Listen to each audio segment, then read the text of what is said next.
The Minister of Power, Professor Bath Nnaji, has accused the Power Holding Company of Nigeria Staff Union of misinforming the federal government blackmailing the federal government by misinforming their senior management staff over the privatization of a company and their severance allowances.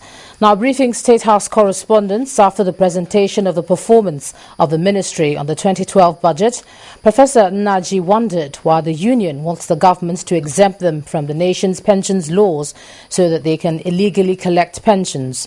In the meantime, the ministry's budget performance this year has been put at 52.9% of the 21.5 billion naira received.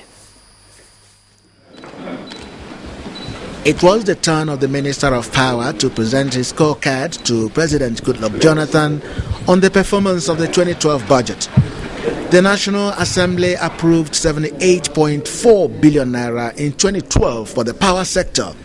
75.46 billion naira was budgeted for capital projects, out of which 21.5 billion naira has been released.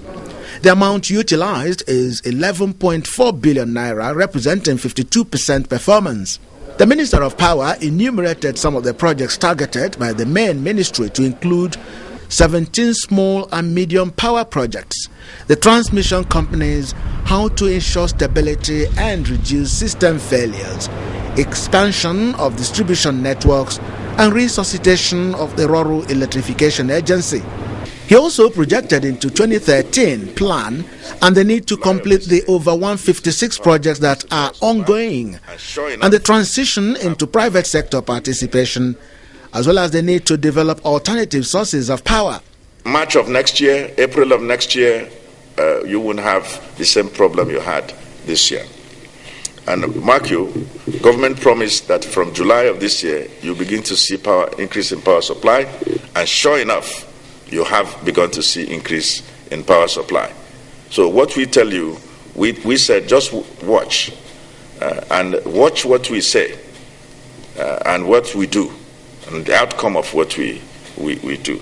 He, however, condemned the PXCN staff union for misinforming their members over their pensions and privatization issues. The government will pay 7.5% of the workers' contribution and 7.5% of the management contribution, amounting to 15%.